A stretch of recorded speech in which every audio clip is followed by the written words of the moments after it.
Adik kan anggota ini.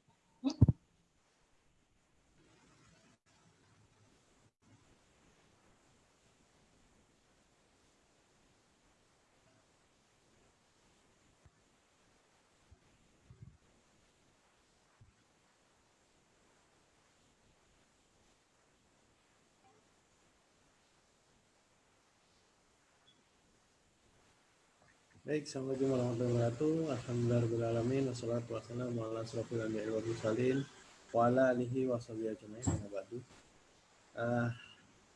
Alhamdulillah kita pada malam hari ini bertemu kembali di agenda ngobrol bareng sahabat dan tentunya dalam keadaan sehat walafiat.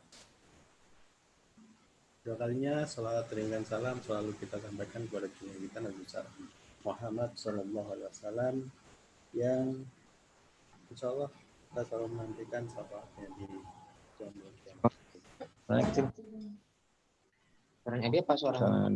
Baik, sahabat ahli surga semuanya, di agenda ngobrol bareng sahabat kali ini saya kedatangan narasumber yang seorang pengusaha, yaitu beliau pengusaha ayam broiler. Nanti mungkin beliau akan menjelaskan lebih dalam dan kita sama-sama saksikan dan mudah-mudahan kita mendapatkan inspirasi dari kisah-kisah beliau terkait dengan perjalanan hijrah. Saya ingatkan kembali untuk semuanya sahabat ahli surga yang menonton, tentunya agenda ini hanya untuk memberikan inspirasi, edukasi, dan informasi terkait komunitas masyarakat tanpa riba, supaya informasi itu insya Allah lengkap, akurat, dan utuh, supaya apa? Pemahamannya tidak salah.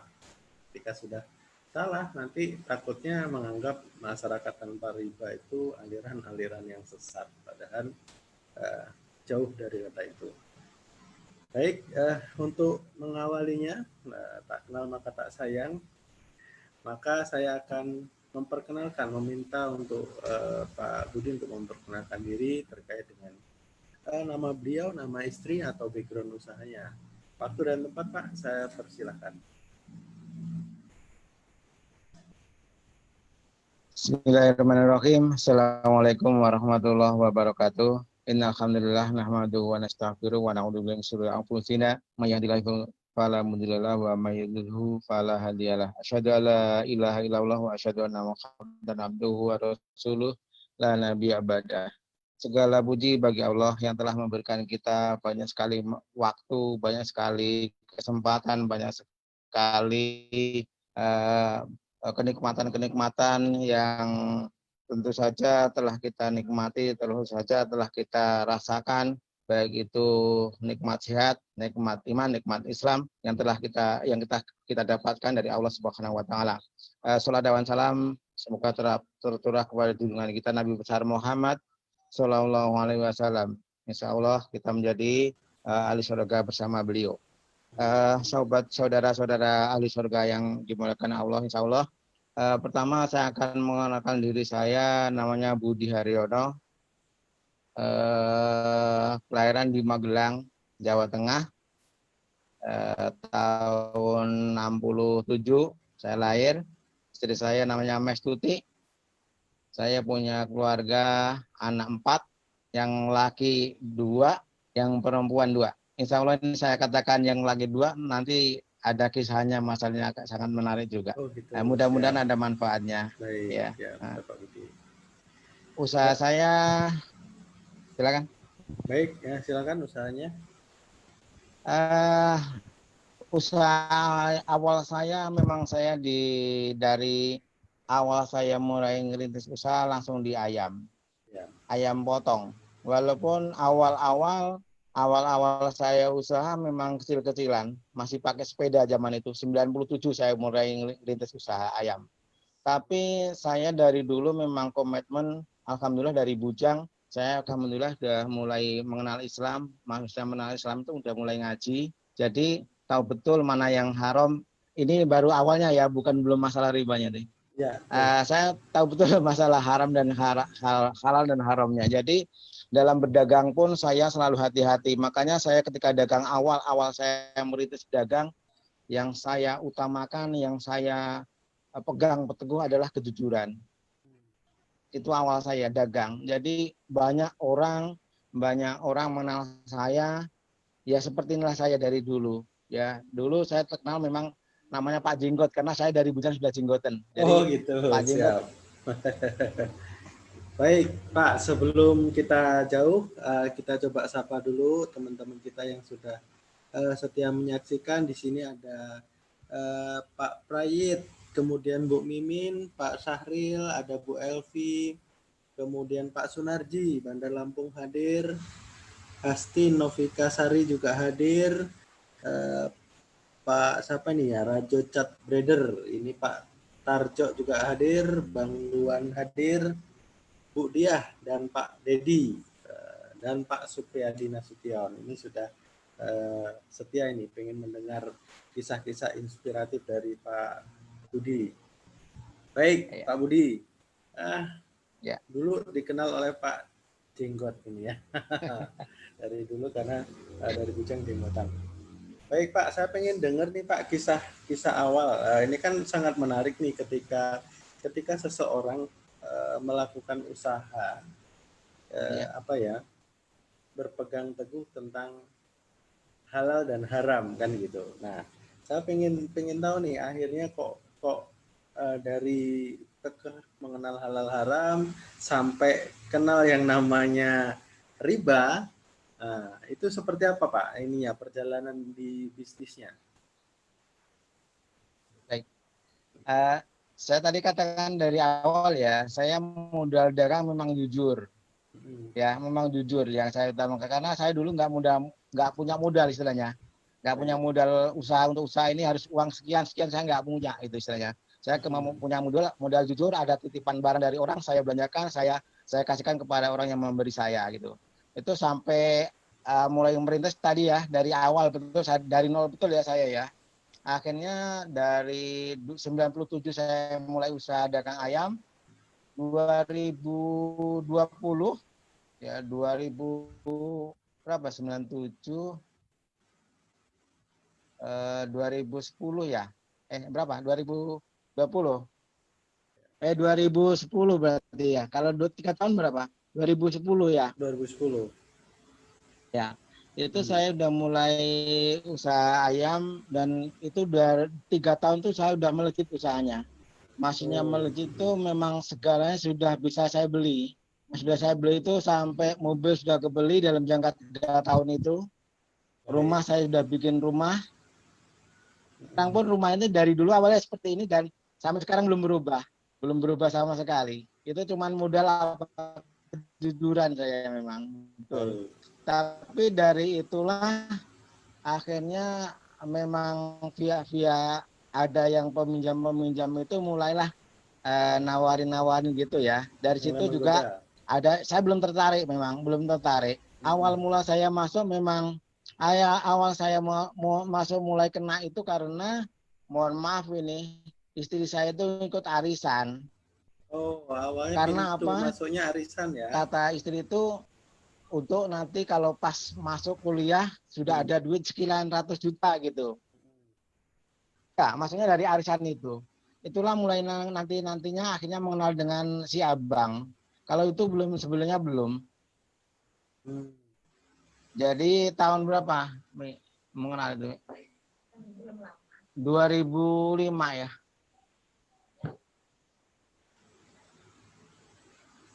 Halo? Baik, 2000. Halo? Baik, pengenal banknya tahun berapa Pak Budi? Halo. 2010. 2010 itu mengenal bank. 2000 ya. 2010 atau berapa saya lupa. Itu pokoknya awalnya mengenal itu karena istri ikut arisan dengan mau jaga-jaga nanti 3 tahun anak saya mau kuliah gitu, intinya itu aja. Dari situlah nanti kalau dapat sekian ratus juta nanti untuk biaya sekolah. Tapi dari situlah saya mengenal dari si abang tadi, karena dari situ arisan itulah nggak dapet. arisan yang 100 juta itu nggak keluar, akhirnya yang bandar arisan itu punya utang sama si abang, akhirnya si abang itulah nawarin kami gitu loh. Awalnya dari situ kenanya. Oh. Karena apa, kalau saya nggak masuk ke situ, uang itu nggak keluar itu yang 100. Sistem apa, top apa saya nggak tahu ya. Yang jelas si bandar ini sudah kebebas utang, dengan saya 100, dengan yang lain-lainnya banyak, akhirnya rumah dia itu, toko dia itu kejual ke saya gitu. Dengan syarat dijual 230 atau 250, waktu itu saya sudah ada 100, saya nambahin yang 150 itu. Nah, itulah awal mula saya nyicil di bank. Awalnya itu. Awalnya Tapi dari itu. situ udah nyaman, ya. Terus Pak Budi, terus? Dari situlah kan si abang kan mulai kenal saya, ya kan. Kenal, pembukanya saya dilihat, pemasukan saya berapa per bulannya. Waktu itu saya memang lagi jaya-jayanya di daerah Tulang Bawang Barat saya ini. Dulu belum ada yang apa itu, yang bloker-bloker ayam. Dulu yang mau ngasai di pasar Tulang Bawang Barat itu memang saya dulu itu, waktu itu. Jadi saya tuh sehari itu bisa 500 sampai 1000 ekor per hari habisnya. Karena memang broker pertama di Tulang Bawang memang saya itu. Jadi si abang lebih percaya lagi dengan itu. Akhirnya kan ya masuknya di situ, masuknya abang itu. Akhirnya mudah ini Pak Budi, bisa ini sebulan cuma sekian ya, dengan mudahnya seperti itu biasa kan. Ya Bang, nawarnya dengan enak, dengan mudah, dengan ya karena meraihnya seperti itu. Kita tahu semua itu. Tapi Baik, awal-awal kita masuknya di situ. baik Pak Budi. Dari angka untuk menambah tadi top up 150 tadi. Nah, lalu dirayu lagi nih karena mungkin seolah-olah tambah percaya nih si abang karena dari sisi usaha Pak Budi makin melejit kan gitu. Nah, Betul. akhirnya nambah berapa Pak Budi? Eh, Nambah berapa dan mentoknya di angka berapa? Pokoknya di angka 500 untuk 2 bank. Oh, jadi dua abang ini angkanya eh, mentok di angka 500 ya? 500. 500-an. Tapi dari situlah namanya tabiat buruk utang, kita tahu sendiri kan. Jadi bukan cuma si abang aja yang kita pinjamin, ternyata kalau sudah mulai. Semua sahabat kena semua gitu imbasnya, ya. Kita Nah, utangin semua gitu. ini mulai asik nih, Pak. Jadi ketika usaha itu melejit, nah Ya. diiringi Nah, dengan mulai gaya hidup kita berubah dalam arti eh, tabiat suka ngutang gitulah. Tabiat suka ngutangnya itu akhirnya kan ya, juga seiring sejalan nih. Nah, ya. tabiat buruknya apa Pak di kehidupan Pak Budi dan keluarga itu? Tabiat buruknya saya itu sebenarnya, kalau pingin usahanya, pingin nambah-nambah gitu. Oh, Usahanya pingin yang ini ya, semuanya ditambah usahanya. Dulu pernah ke Kalimantan pingin nambah usaha kelapa sawit, pernah ke sana, sampai beli juga di sana, ya. Terus jadi kayak apa ya, kayak mitra dengan peternak peternak ayam. Pernah dulu sampai mitra ke peternak sekitar 20.000 ekor lah per bulan itu. Omsetnya 20. segitu. Tapi ternyata dari situ juga keberkahan-keberkahan itu nggak pernah kita dapat sih sebenarnya. Karena apa ya, kita kayak ngejar betul dunia gitu loh. Siang malam kita kerja mikirin besok, mikirin ini kan gitu kan. Belum yang di Kalimantan gimana ceritanya, belum yang sama peternak-peternaknya gitu kan. Waktu seperti itu.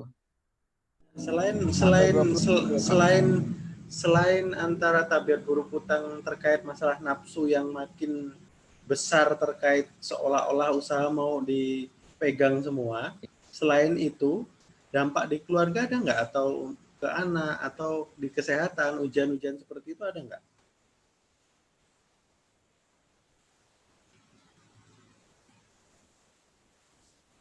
Halo? Uh, Kalau waktu itu dampak di keluarga saya alhamdulillah nggak ada sih. Waktu itu belum kena. agak kurang jelas ya. Ya, udah Kurang jelas sekarang, jelas. Pak. Dengar dong, Adit. Jelas, Pak, jelas sekarang. Waktu-waktu itu dampak ke keluarga belum ada. Anak-anak masih enjoy sekolah, masih di pondok semua. Alhamdulillah kami keluarga juga harmonis aja. Cuman titik tolak saya jatuh itu memang ketika saya kena sendiri gitu. Saya 2016, halo, Ya, halo Mas. ya, silakan, Pak. Kalau ke keluarga saya sebenarnya enjoy aja gitu kan. Anak semuanya bisa dikendalikan. Cuman Allah itu menguji saya satu lewat sakit.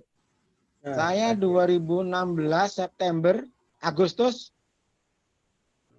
halo, Ya, ya. September, Agustus Agustus. saya 2016 saya kena serangan jantung.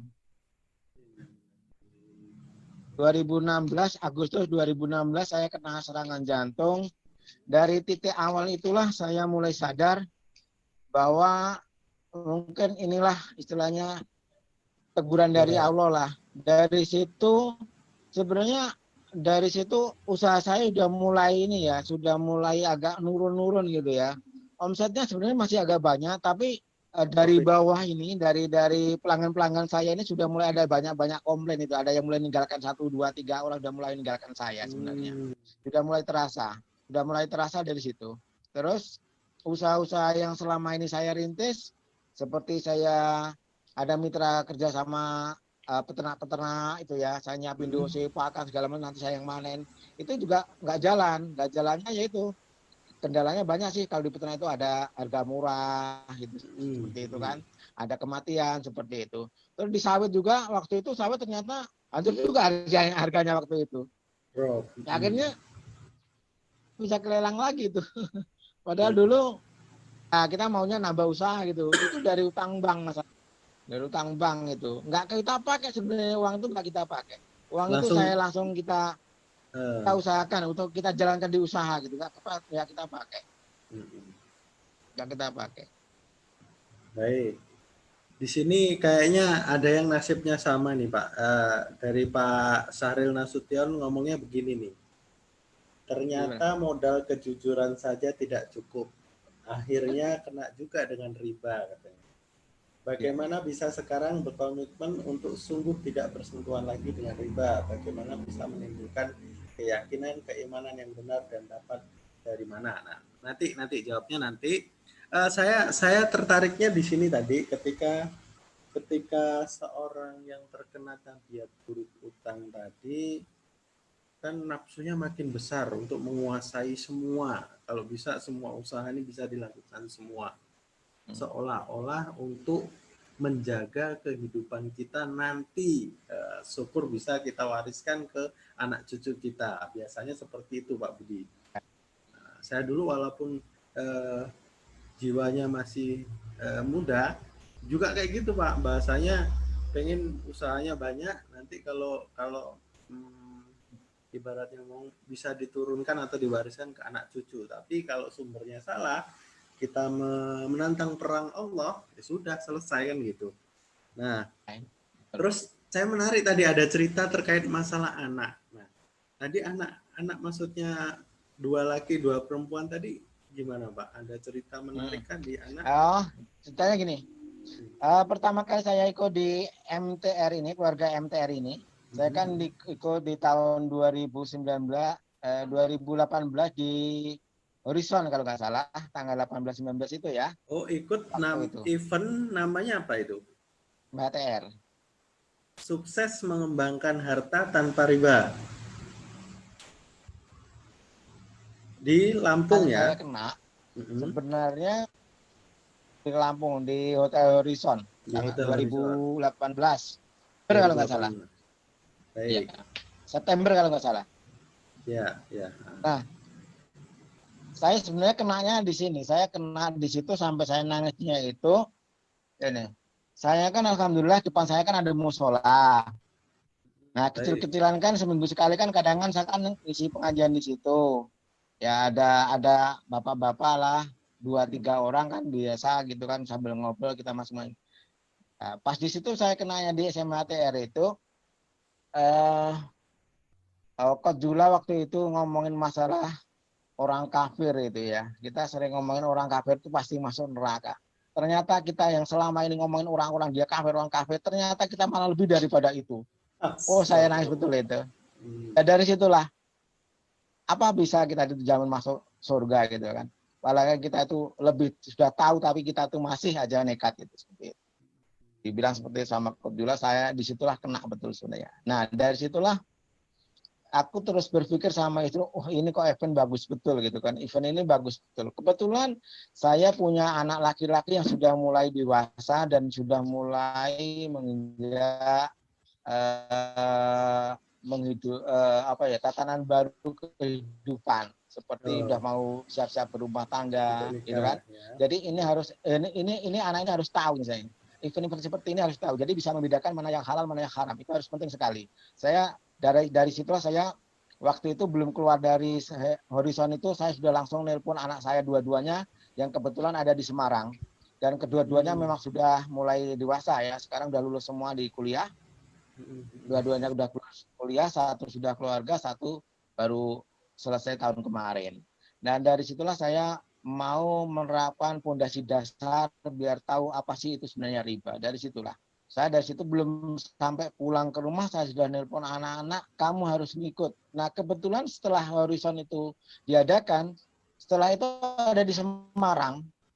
Nah, kebetulan ya. Anak dua-duanya saya itu di Semarang, satu di Jogja, satu. Ya. Iya, terus ya. Pak?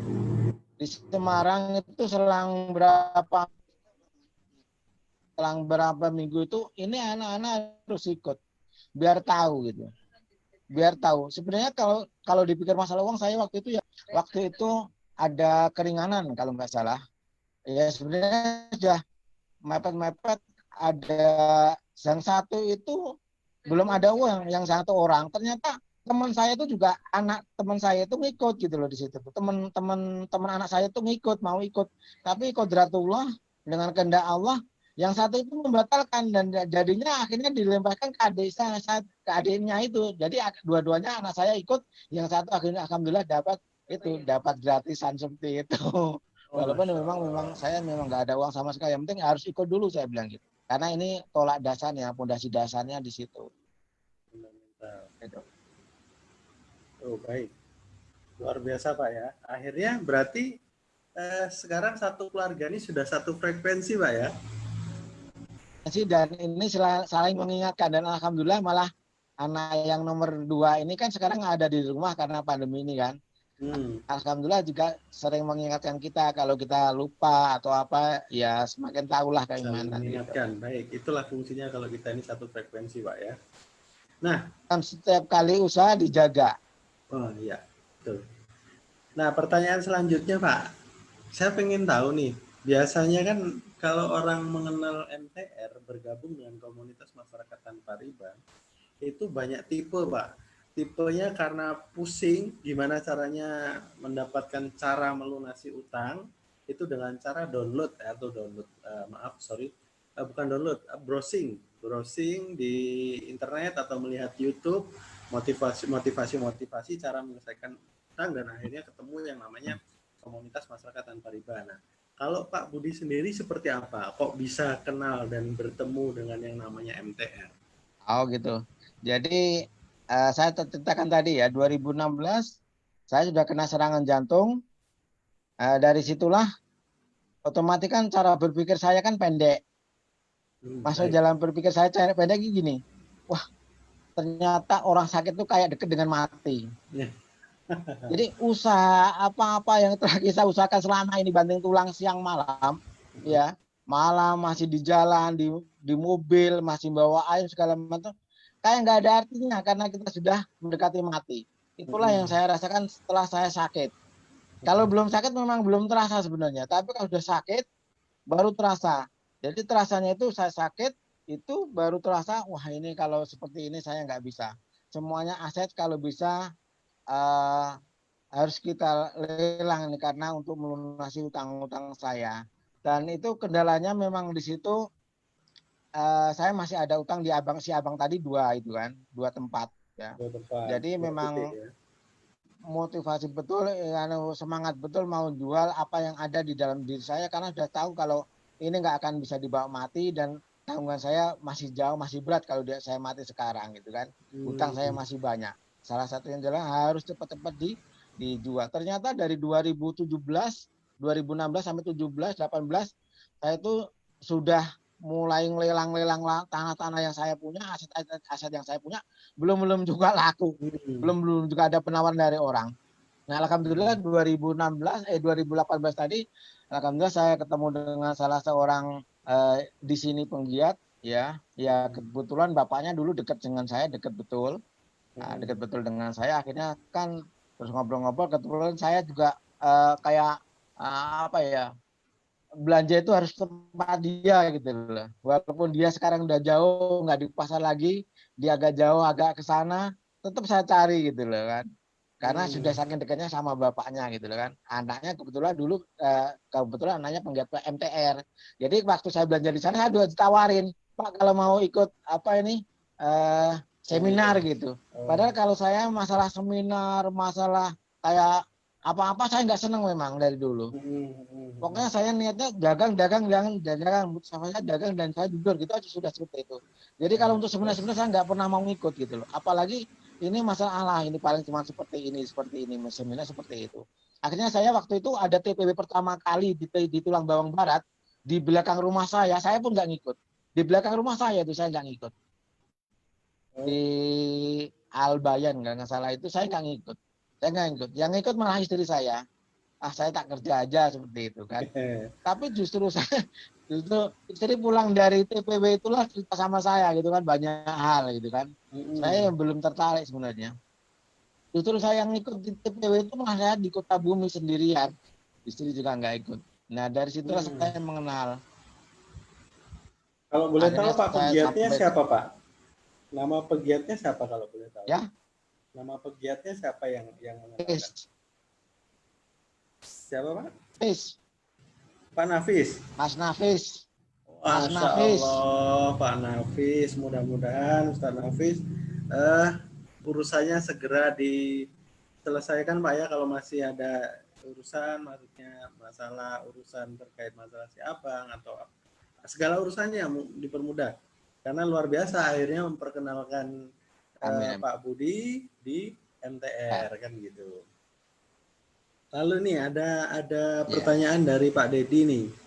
Apa perubahan besar dalam keluarga suami, istri, dan anak setelah meninggalkan riba, Pak? Nah, ibaratnya ngomong utang itu kan sudah enggak kurang jelas, ulang. Baik. Perubahan besar dalam keluarga terkait dengan hubungan suami dengan istri atau orang tua dengan anak itu setelah meninggalkan riba itu seperti apa?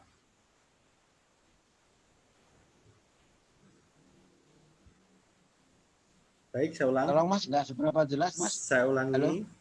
Perubahan besar dalam keluarga Pak Budi terkait antara anak dan istri, perubahan besarnya setelah meninggalkan riba itu bagaimana Pak? Kalau dulu kan ibaratnya ngomong hidup selalu uang terus ya. Kalau sekarang sudah meninggalkan riba ini seperti apa?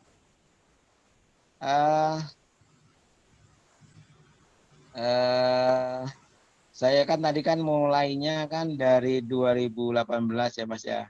Betul. 2019 alhamdulillah kan utang saya yang di si abang itu kan selesai semuanya. Termasuk utang-utang sama di teman-teman lah ya, teman-teman atau saudara-saudara yang bisa kita pinjam. Jadi kalau perubahan secara signifikan ya jelas-jelas ada ya Mas ya. Yang jelasnya ada itu kita tuh kalau sedang sudah lepas dari riba itu sampai lupa hari, lupa tanggal katanya seperti itu ya. Jadi kan sekarang tanggal berapa lupa katanya karena nggak pernah memikirkan masalah cicilan lagi kan udah lama nggak mikir cicilan lagi, jadi lupa kadang tanggal berapa sih ini gitu kan katakan. Betul. Kalau keharmonisan alhamdulillah ya namanya keluarga masih 1-2 sekali ya bisa terjadi, tapi nggak sampai berlarut ya seperti itu. Wajar lah dalam kehidupan berkeluarga. Tapi keharmonisan jelas-jelas kami rasakan. Karena apa? Setelah anak-anak itu kadangan pas ini kan pandemi jadi di rumah semua. Tapi kalau pas nggak pandemi nggak di rumah itu ya kehidupan kami ya menunggu waktu aja. Maksudnya menunggu waktu itu kapan ya duhanya ya gitu. Jam berapa ya ini mau juga bebas betul gitu loh. Wah, nunggu siang, nunggu asar, nunggu zuhur, nunggu maghrib, nunggu isya itu kita tunggu-tunggu betul gitu. Hal-hal yang seperti itu kita tunggu. Malah yang kita tunggu itu bukan tunggu tanggalnya, waduh sudah tanggal 10 ini mau bayar cicilan lagi, udah gak lagi mikir. Yang saya pikirkan sekarang ini udah tuh sholat duha belum gitu kan. Wah ini udah mulai asar, siap-siap, udah mulai maghrib sudah siap-siap seperti itu. Karena ya itu boleh dibilang nyantai ya nyantai, tapi enggak kita masih ada tanggungan dua orang anak gitu. Ya masih sama kerjanya. Kata Pak Nafis udah kena tabiat lunas utang. Jadi lupa tanggal kata Pak Nafis. Betul. Nah, terima kasih Mas Nafis. Baik. Pak Budi, saya pengen tahu nih, kalau dulu kan ibaratnya ngomong kejebur mengenal ribanya kan usahanya di ayam ya. Kalau boleh tahu, apakah sekarang usahanya juga masih tetap ayam, ataukah ada usaha lain? Ya. Sekarang alhamdulillah masih di ayam, tapi memang saya sudah nggak seperti dulu lagi. Kalau dulu kan saya kan broker. Kalau dulu kan saya broker dan ngambil di PT-PT. Kalau sekarang saya nggak lagi. Sekarang saya kerjanya di rumah dan kerjaan saya di rumah ya. Jadi tinggal nunggu rezeki aja lah, nunggu rezeki datang seperti itu. Nunggu rezeki datang itu kalau ada orang nyari ya ke rumah gitu kan, orang mau pesta hajatan atau orang apa ya ke rumah. Jadi saya nggak pergi ke pasar seperti dulu. Kalau dulu kan ngampas, kalau sekarang nggak lagi seperti itu. Jadi itu usaha masih walaupun nggak sebesar dulu memang. Ya sebesar dulu karena saya sekarang nunggu di rumah. Saya nunggu di rumah. Jadi sangat senang. Kadang-kadang di rumah itu kan sambil bawa sarung aja bisa jualan gitu kan kalau di rumah itu kan. Yang dinas nggak perlu pakai dasi, nggak perlu pakai sepatu. Nyantainya di situ saya. Baik. Berarti sangat beda Pak ya. Sangat beda dengan dulu. Bahasanya ibaratnya ngomong kalau dulu pendapatannya kan sangat luar biasa Pak ya. Cuman biasanya kalau kita masih ngeriba itu pendapatan besar, tapi seolah-olah cuman tertulis di buku aja gitu loh. Kok lewat. Nah, tapi ketika kita sudah lepas riba atau utang itu tadi, dapatnya sedikit kok rasanya cukup gitu. Nah, itu apakah terjadi juga sama Pak Budi Pak? Ya, memang saya rasakan. Dulu boleh dibilang pendapatan saya itu bisa 30 juta per bulan. Dalam buku tapi, dalam catatan. Karena catatan itu, jadi orang suruh ke rumah, suruh nyatat, awal bulan ini masukin laptop semuanya kan pokoknya secara detail lah tertulisnya itu ya. Tercatat betul pembukaannya itu tercatat betul. Ternyata pendapatan saya itu banyak benar, tapi pengeluaran juga banyak benar gitu loh. Pengeluaran itu banyak benar. Nah disitulah. Tapi barokahnya itu ya kok duit segitu kok hilang nggak tersisa ya kemana ya gitu.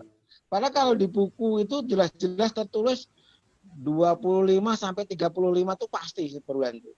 Karena bukan saya sendiri yang nyatet, memang nyewa orang gitu kan, orang yang memang udah ahli pembukuan gitu kan, suruh datang ke rumah, suruh masukin di ini kan ya, pakai memang pembukuan betul. Tapi ternyata uang yang segitu itu nggak ada terasa loh, nggak terasa betul, iya hilang gitu aja gitu. Numpang lewat Pak ya. Alhamdulillah kalau sekarang itu memang nggak aset aja. Tapi utang juga semakin banyak waktu itu kan, ternyata sampai saya jual mobil kok masih ada utang ya. Saya jual rokok loh kok masih ada utang ya. Saya jual tanah yang di sana kok masih jaga utangnya kok belum selesai seperti itu. Ternyata seperti itu. Padahal perkiraan saya itu nggak sampai segitu utangnya, ternyata kok banyak benar. Tapi alhamdulillah sekarang ini ya banyak barokahnya. Walaupun sedikit saya menikmati ya, walaupun sedikit saya menikmati, dan kebetulan juga kebutuhan juga anak-anak juga sudah yang dua sudah selesai, tinggal dua lagi ini, jadi nggak begitu berat. Satu itu, yang kedua memang kita hari ini dapatnya berapa ya gitu kan, bisa terasa langsung dikeluarin berapa gitu, jadi nggak mikirin cicilan lagi kan gitu, nggak mikirin cicilan lagi, nggak mikirin untuk ke si abangnya atau si pihak-pihak yang lain. Jadi lebih tenangan sekarang, Pak ya? Iya, Mas. Kalau terkait sama tanaman-tanaman itu hobi apa dijual juga, Pak? Semuanya kan dari hobi sih, Mas. Oh, gitu. Sebenarnya semuanya dari hobi. Dari hobi itulah kita memanfaatkan hobi itu bisa untuk dijual lah. Pokoknya kita ada 5 ya, bisa dijual yang 2 atau yang 3, yang 1 masih tetap ada gitu. Tanaman saya senang di tanaman dan juga di ikan. Saya senang di situ. Di samping memang ayam itu pokoknya. Jadi tanaman ya segala macam tanaman alhamdulillah saya ada dan saya bisa gitu. Bisanya itu ya memperbanyak tanaman saya bisa itunya itu. Kalau jenis ikan saya juga dari ikan itu sendiri ya alhamdulillah mijain segala jenis ikan insya Allah sebagian besar bisa kecuali patin aja sama arwana. Luar biasa. Ini lagi booming nih Pak kalau terkait masalah tanaman dan ikan nih. Mumpung lagi booming nih hobinya dikembangin aja kan gitu. Kan sudah LC Pak Budi sudah LC ya. Baik Pak Budi, saya pengen dapat apa ya? Pak Budi memberikan motivasi nih, terutama untuk sahabat-sahabat kita di luaran sana yang nantinya menyaksikan video Pak Budi, supaya apa? Supaya mantap berhijrah, meninggalkan kebiasaan utang, apalagi utang yang ada ribanya. Terus memberikan semangat terkait kita menghadapi pandemi COVID ini. Nah, silakan berikan motivasi. Ya, sebaiknya saya ulang yang dari tadi Mas Adi, sebenarnya kalau masalah hutang itu memang harus segera diselesaikan karena kita nggak tahu kapan kita mati, itu aja Mas Adi. Jadi harus ada motivasi cepat-cepat diselesaikan walaupun itu pahit. Maksudnya waktu itu pahit itu ya kalau kita punya aset ya segeralah dijual aset itu. Jadi nggak usah maneman. Kadang kan orang ini masih ada rasa sayang dengan aset yang kita punya. Kalau saya enggak, karena awal tadi saya udah kasih tahu, ya saya ceritakan kalau saya kena sakit tuh pikirannya cuma mati itu aja gitu loh. Pikirannya cuma mati, nggak bisa enggak. Kalau udah terbaring nggak bisa apa-apa, berdiri aja nggak bisa, duduk aja nggak bisa, apa yang kita kerjakan sudah nggak ada pikiran lagi kecuali situ, mati itulah. Jadi dari situlah kalau saya udah nggak ngeman-ngeman lagi istilahnya, nggak ada sayang-sayang lagi dengan aset yang saya punya. Harus segera dilelang, harus segera dijual untuk melunasi utang-utang itu sendiri. Loh. Jangan disayang-sayang karena saya lihat masih banyak sih teman-teman kita ini yang masih sayanglah nanti dulu lah gitu. Belum apa ya, belum sesuai sih, belum harganya belum nyampe gitu. Dia belum kena sakit seperti saya masanya. Kalau udah sakit pasti semuanya akan dilepas seperti itu. Untuk melunasi cepat-cepat melunasi utang itu sendiri. Dan alhamdulillah karena banyak doa dari teman-teman, dulu yang saya jual lama di MTRE itu dalam berapa bulan itu langsung laku. Setengah bulan, belum ada sebulan, tanah yang di lokasi pasar itu kalau saya dipikir sayang semua sayang. Ukuran 8 kali 50 meter, dulu pernah ditawar 800 juta, saya kasih 500. Saya kasih ke 500 itu dijual. Dan kebetulan memang waktu itu, kebetulan pas istri itu ikut PBTR di Bogor waktu itu, dan saya kabari, nih lokasi yang di pasar, alhamdulillah laku dengan harga sekian, nggak apa-apa ya sudah gitu kan. Akhirnya terjual 500, padahal dulu pernah ditawar 800. Tapi saya dari awal saya katakan nggak ngeman-ngeman karena itu saya takut mati bawa utang itu aja. Masya Allah. Jadi saran saya jangan ngiman lah, jangan sayang dengan aset yang kita punya. Saya lihat lah, saya rasakan betul masih ada satu dua teman-teman kita ini masih sayang, masih digendoli lah. Dilepas kepalanya, dipegang ekornya. Ya kalau mau lepas ya lepas semuanya gitu loh, aset yang kita punya gitu. Dan kita tinggal aja bersandar kepada Allah. Tinggal Allah mau ngasih apa terserah Allah. Itu aja sudah. Gitu. Kalau saya seperti itu prinsip saya. Baik, wah ini luar biasa banget nih Pak. Lain kalau kita ngobrol dengan Ustadz nih, wawasannya luar biasa ini. Pak, satu lagi Pak terkait ini nih. Tadi kan sudah nih ya terkait masalah motivasi. Halo Mas, nggak dengar Mas? Kurang jelas Mas, kurang jelas. Baik, itu Halo tadi Mas, kan. kurang jelas. Halo, siap. Itu tadi kan motivasi ya Pak. Saya pengen dengar sekarang komitmennya Pak Budi dan keluarga terkait untuk dakwah di MTR. Itu kedepannya seperti apa Pak? Apa bakalan pengen dakwah melalui MTR ini memberikan inspirasi atau pengalamannya supaya orang-orang terlepas hijrah atau bagaimana? Komitmennya? Alhamdulillah setiap kali kesempatan dakwah itu nggak harus nunggu momen ya, nggak harus nunggu event-event tertentu ya. Betul. Kalau dakwah itu ya kita ketemu orang harus kita omongin. Masya Allah. Kalau kita dakwah itu nggak harus nunggu event atau nunggu apa, nggak perlu kalau saya.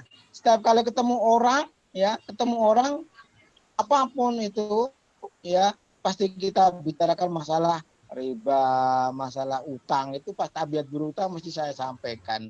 Walaupun dia beli ayam satu di rumah ngobrol sama istri juga sama seperti itu. Pasti utang piutang yang akhirnya jangan sampai ke bawah ke mati, ke akhirat gitu. Pasti itu, nggak nunggu momen-momen tertentu. Baik. Sahabat ahli surga semuanya, luar biasa narasumber kita pada hari ini. Mudah-mudahan kita semua mendapatkan inspirasi dari kisah beliau, karena kisah beliau ini sangat luar biasa. Garis benang merah dari kisah inspirasi beliau itu ketika kita masih punya utang, itu harus segera diselesaikan. Karena apa? Yang namanya maut itu tidak mengenal waktu dan tidak bisa ditunda-tunda lagi kan gitu. Maka untuk urusan utang itu harus segera eksekusi, dalam arti kita lunasi. Lunasi dengan cara apa? Salah satunya adalah menjual aset. Tadi dikatakan oleh Pak Budi, menjual aset itu jangan eman-eman bahasanya gitu. Kalau kita bahasa MTR itu ngomongnya kita harus melepas yang namanya kemelekatan. Melepas kemelekatan dan kita harus memperbaiki diri hubungan kita dengan Allah dengan cara memantaskan diri. Insya Allah urusan yang namanya utang pasti akan dipermudah sama Allah. Dan kalau kita boleh tahu ketika kita sadar tujuan kita dilahirkan, tujuan kita di dunia, dan tujuan kita nanti kembali kepada Allah itu, kalau kita sadar dengan itu, insya Allah bisa merubah semuanya. Karena kalau kita sudah berpikir simpul besar terkait masalah kehidupan, untuk apa kita dilahirkan, dari mana, untuk apa, dan kemana kita akan kembali, itu hanya kepada Allah, otomatis kita harus mencari bekal untuk menghadap Allah. Sebenarnya akan selesai dengan kita menyelesaikan simpul itu. Terkait dengan masalah atau problematika terhadap mungkin salah satunya cabang di ekonomi, yaitu tentang utang, urusannya kecil kalau kita sudah membereskan urusan kita terkait dengan urusan kita dengan Allah, terkait bekal dan bagaimana kita nanti menghadap Allah Subhanahu wa taala. Baik, luar biasa ini.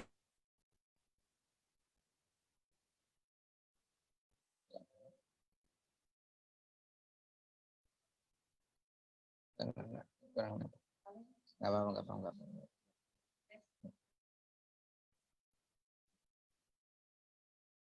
Halo Mas, nggak dengar Mas. Suaranya nggak kedengaran Mas. Mas Adit.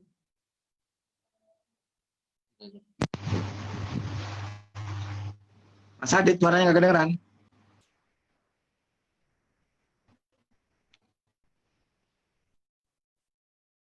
Mas Adit, suaranya nggak kedengeran. Ini nanggon HP piye, Mi? Baik, halo. Halo, nah jelas Ya, sekarang. maaf Pak, tadi ke mute, ke pencet, kesenggol. Oh ya.